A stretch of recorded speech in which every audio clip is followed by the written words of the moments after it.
Hello la famille, comment vous allez? J'espère que vous allez bien. Quant à moi, c'est le cas. Voilà, c'est une nouvelle chaîne. Comme vous pouvez le constater, elle a à peine 4 ou 5 vidéos. Bon, aujourd'hui, j'ai décidé d'aller sur un nouveau format de vidéo. J'espère que ce format vous plaira. Voilà, pour ma part, je vais vous demander de vous abonner en activant la cloche des notifications pour ne rien louper de mes prochaines vidéos. Voilà, j'ai décidé de vous parler aujourd'hui de la Russie. Comment faire pour immigrer en Russie en tant qu'étudiant et comment est la vie en Russie en fait. Comment est la vie en Russie? Est-ce qu'elle est difficile? Quels sont les tuyaux pour pouvoir s'en sortir lorsqu'on est étudiant? Comment pouvoir dégoter des petits jobs pour étudiants en fait. Donc voilà, cela fera en fait l'objet de cette vidéo. Bon, venir en Russie en fait c'est pas si compliqué que ça. C'est pas si compliqué lorsque c'est pour les études en fait. Vous aurez premièrement besoin d'avoir une invitation d'une université en fait. D'une université. Et voilà.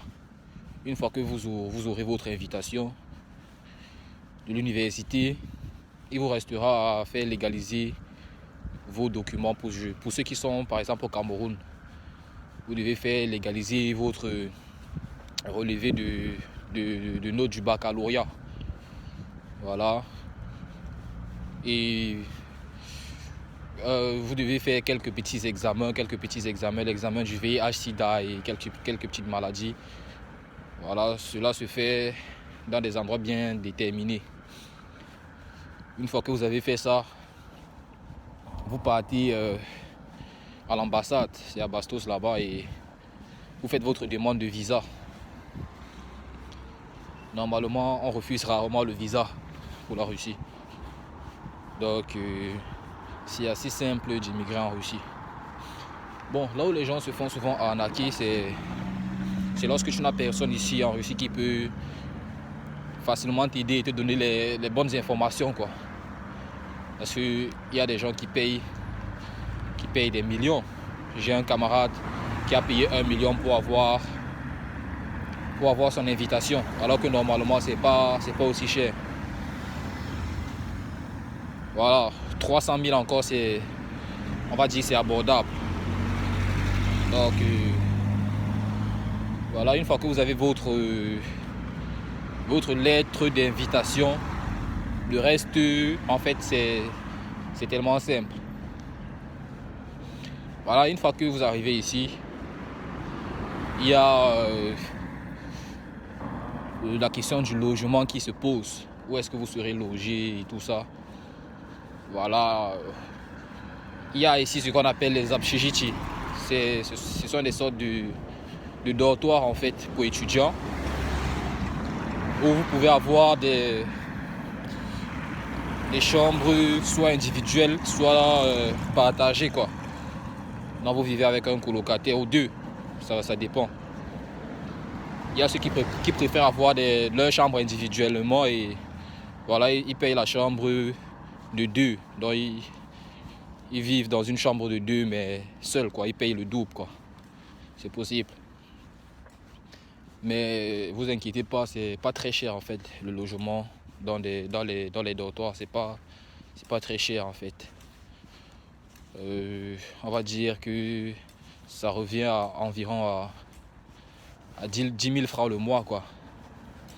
10 000 francs le mois, bon, c'est pas si cher que ça. Voilà, quoi d'autre par rapport au coût des denrées, l'alimentation ici, bon, les denrées ne sont pas chères. Les denrées ici sont à moindre coût. Je ne vais pas vous donner les prix comme ça, mais sachez que l'alimentation ici, voilà, c'est free, c'est abordable en fait. Voilà, même le citoyen lambda arrive à se nourrir et avoir tous les soirs un repas consistant à sa table, en fait, sur sa table, quoi.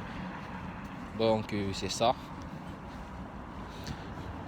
Lorsque vous arrivez, la première chose aussi que vous allez faire, c'est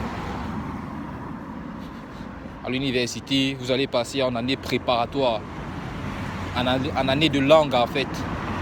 Parce que si vous ne parlez pas russe, vous ne pouvez pas suivre les cours normalement. Donc vous devez passer une année préparatoire où vous allez apprendre uniquement le russe pendant 6 mois. Et après, petit à petit, en fonction de la spécialité que vous avez choisie, si par exemple vous êtes ingénieur, vous allez commencer à voir les mathématiques. Voilà, c'est pas vraiment les mathématiques condensées, c'est juste vous survoler, quoi, pour vous apprendre le vocabulaire mathématique, de telle sorte que vous ne soyez pas perdu pendant les cours, en fait, lorsque vous serez à l'université à proprement parler. Vous verrez peut-être la physique aussi et l'histoire.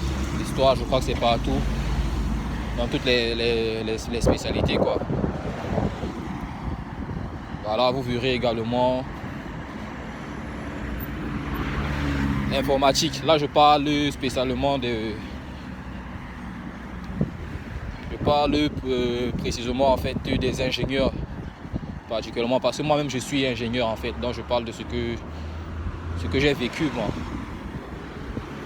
Donc il y aura informatique et voilà, c'est à peu près tout.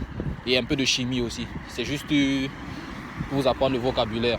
Et une fois que vous avez passé l'année de langue, vous accédez alors à l'université. Voilà.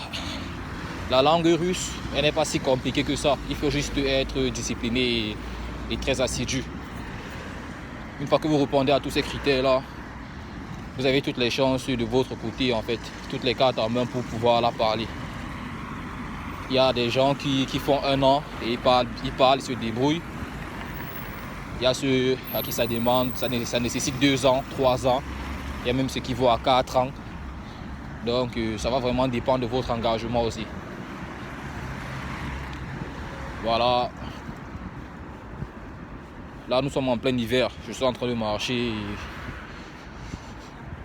voilà, je pense que les prochaines vidéos, je vais m'arranger à être un peu plus posé. Voilà. Mais en fait, j'aime être spontané. Vous voyez, lorsqu'une idée me vient en tête, je préfère agir directement. Donc, voilà, je pense que pour aujourd'hui, j'ai fait le tour. Si vous avez des questions, n'hésitez pas à les mettre en commentaire. Et n'hésitez pas aussi à vous abonner à cette nouvelle chaîne. Ça me ferait vraiment plaisir, voilà, de voir cette communauté grandir. Abonnez-vous et activez la cloche de notification pour ne rien louper des prochaines vidéos. Et quant à moi, je vous dis à plus, la famille.